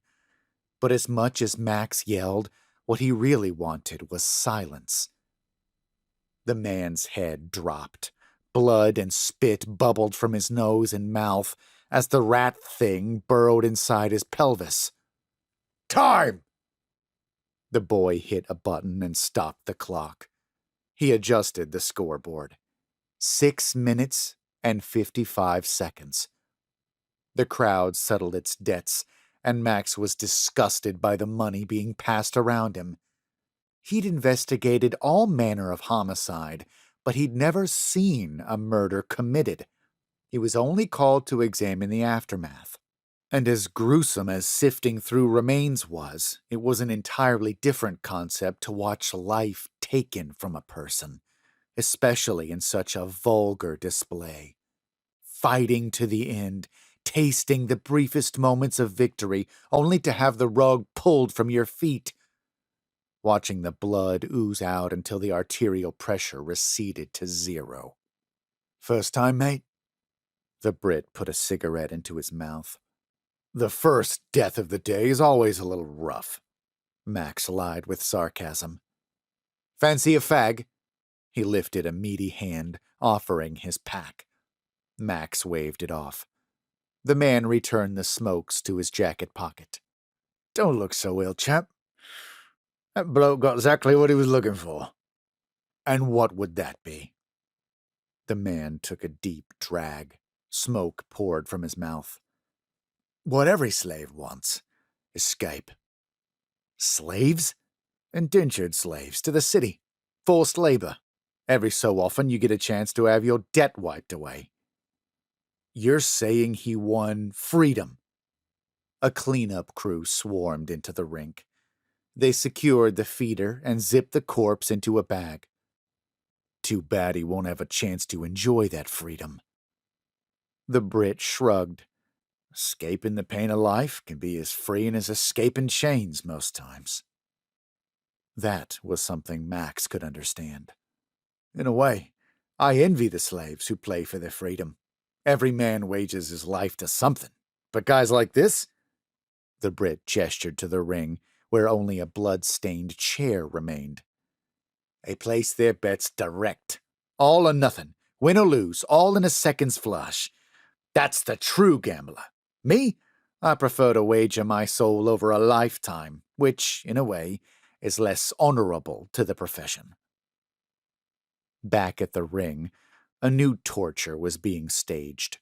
In the center was now a table and 2 chairs.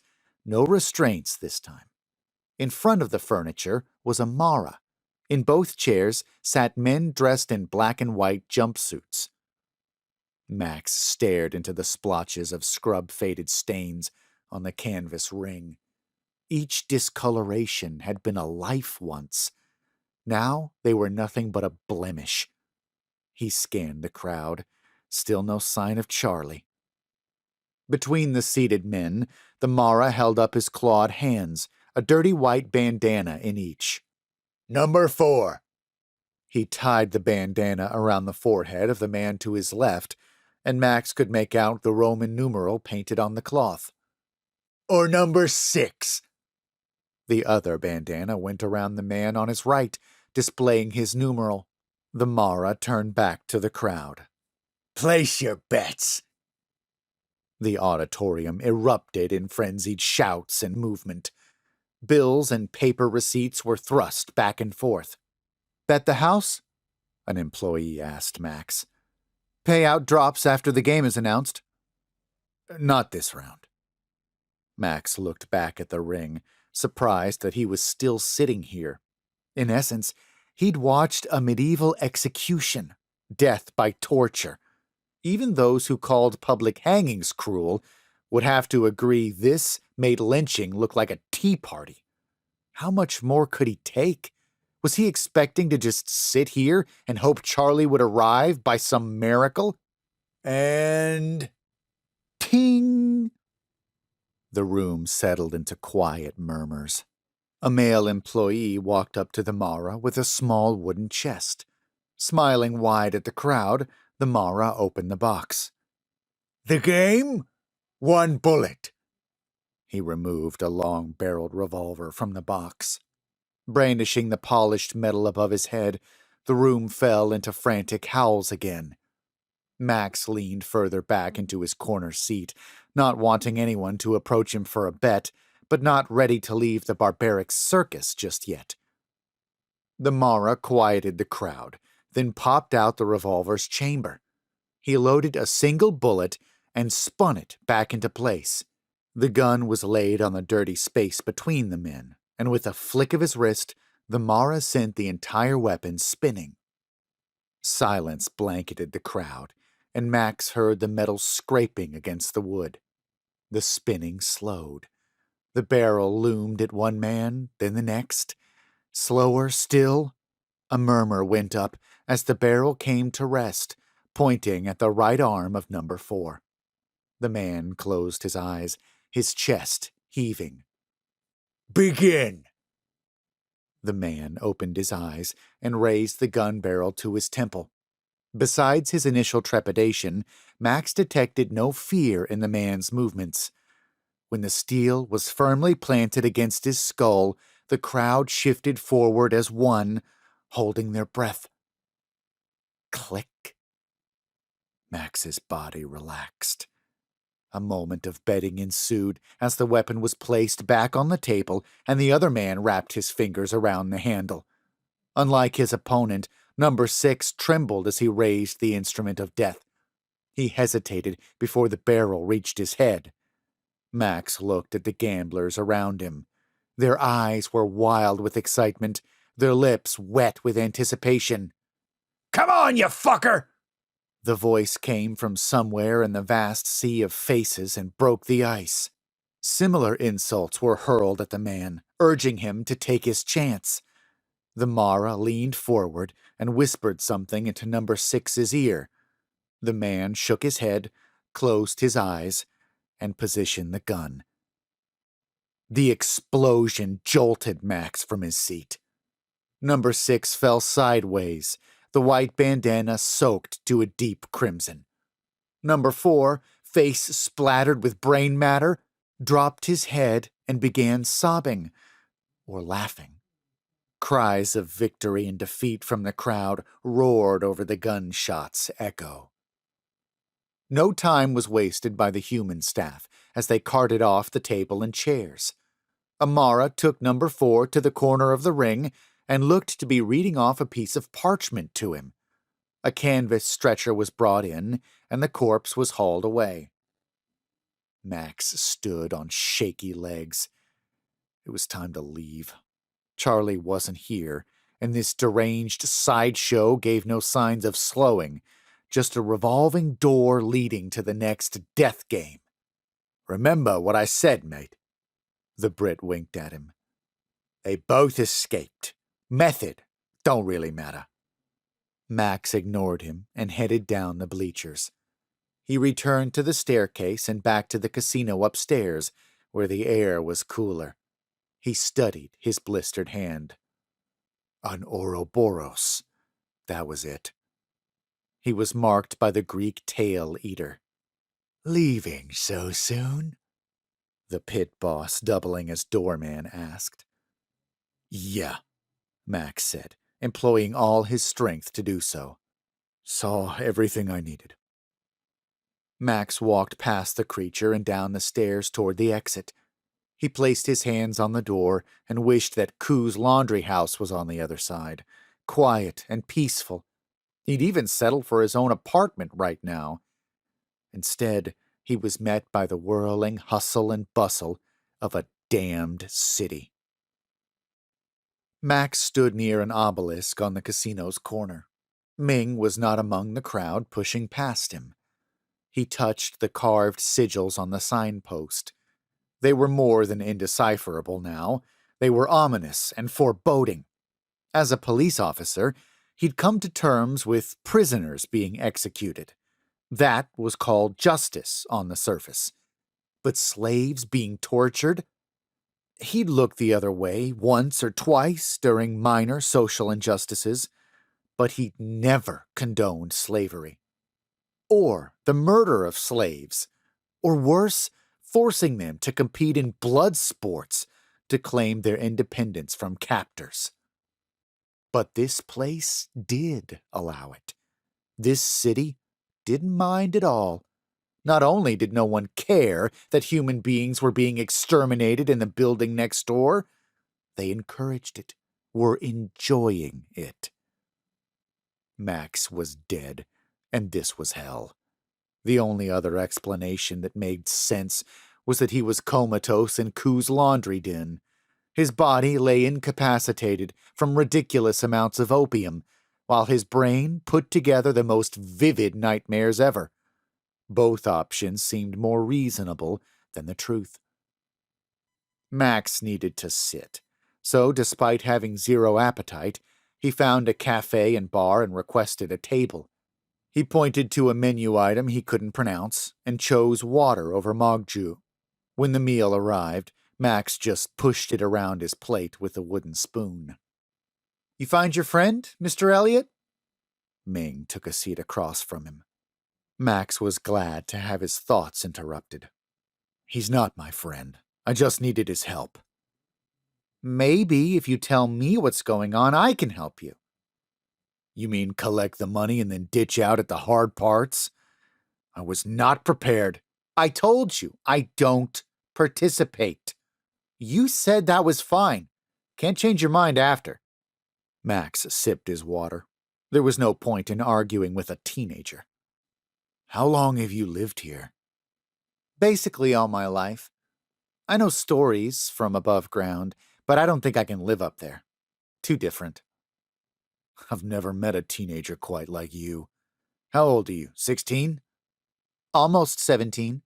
Well, in San Francisco, you'd be queen of the 17-year-olds. I don't know anyone who could conduct themselves around adults as well as you do, let alone how you talk to a police officer." You're a police officer? Max nodded. I've heard of them before. None down here, unless you count the others. They enforce what few laws they have. "Luckily, I'm not looking for a job," Max said. "Is that how they get slaves? Are they arrested and forced to play these Black Death games?" So you did want a black show? No, I didn't. I didn't know what the hell that door meant when I walked through it. You want to continue the tour? I'd say I'm paid up for a few more questions. Yeah, you're paid up. Ming scooted her chair in, lowered her voice. Next tip? Slaves can be anyone who owes the Mara a debt. If they don't kill you, they put you to work in the slave shows of Gehenna and the West End mostly, especially if you're female. Or they put you to manual labor anywhere in the city. I saw a lot of humans working in the casino. Are they slaves? No, they work for the Mara. Slaves only. People are employed by these creatures? As a job? Yeah, and keep your voice down, Ming said. Plenty of people give themselves freely to the life. Fine, Max said. Can these debts be paid off with anything besides death wagers? You managed to stumble into the only black games arena in Sheol. It's really the only place with slaves in the East End. For whatever the reason, the Mara choose some slaves for these black games, offering them freedom as the wager. But the rest of the shows around here are regular performers. Anger flared. She'd half sent him there as a test, waiting to see how he'd react if he saw the black show. Wouldn't you test your mark? Max knew he would. What do they do with male slaves? Ming shrugged, voice still low. All sorts of rumors on how this city came to be. All I know is the place is maintained by slaves. Stuff breaks, wears out, what have you. Servants fix it. That's what happens with most of the men who cross the Mara. The men who perform in the shows are usually only there to, Max knew she was struggling to find the right word. To act out fantasies on the women, she finished. Max didn't feel as uncomfortable when the conversation shifted to sex this time. He was in a world where taboo and slaughter didn't seem to bother anyone, and he'd better start taking that cue if he was going to succeed. So black is always death games? Black always involves death. If it's in a casino, then it's going to be a game. If it's in a theater, you may just watch a murder. If you see a black and pink theater, it's a sex show with death involved. But far enough west, the rules start to change a bit. Like I said, I don't go there. Why are these places not really on the East End? When I said the rest of the shows are regular performers, I meant those people want to be here doing this. Even if it's a red show, they ask for it. And just because you saw slaves wager their life for freedom, sometimes those contestants are just thrill seekers. Thrill seekers? You mean non-slaves sign up for those insane wagers? Your voice, Ming scowled. The city is home to all sorts of people. Some want to experience beating the pain and fear, I guess. I don't know. You're telling me people want to be eaten alive by mutant rats? They want to be cut while an audience watches? They want to be fucked to death in a black show? I gotta go. The chair screeched against the ground as Ming stood. I'm sorry. Max massaged his temples. Please stay. I won't cause trouble. He couldn't risk losing Ming. For some reason, getting answers from her felt more straightforward and truthful than any he'd got from guys like the greasy Brit. Ming could distance herself from the filth, and that detachment surprised Max at first. How could anyone be so indifferent to such madness? It's no different than you at a crime scene. Max was used to murder victims. Ming was used to the city. With the ability to not associate, Ming had maintained an innocence that was lost by any citizen who actually partook in the vices of the city. That made her the only person worth trusting, and he'd need to trust someone if he was going to survive here. Mr. Elliot, you're not like anyone I've guided before. You know that? Ming sat down. I can imagine. What do you really want? I need to visit a brothel. See, was that so hard? Max looked around the small table, but the few patrons inside didn't seem to care one bit about their conversation. The truth is, my daughter was taken, and I have reason to believe she was brought here. She's not a slave. She didn't ask to be kidnapped, and the guy who was supposed to help me find her bailed. I just need to find a brothel that has young... Ming set those dark eyes on him. Unlike before, now her eyes were judging, piercing through his soul, just like the Mara's had. Max hoped she could see his honesty. He had no more cards to play. Turns out, he was a gambler. He'd rolled the dice when he chose work over being a husband and father. He took a risk when he cheated on Eve, when he trusted Charlie after everything that happened between them. Max was an incredible gambler, but now that his debts were due, he suddenly had trouble with the games he'd willingly played. Some things are best discussed on the move. Come on, Ming said, leading him from the cafe.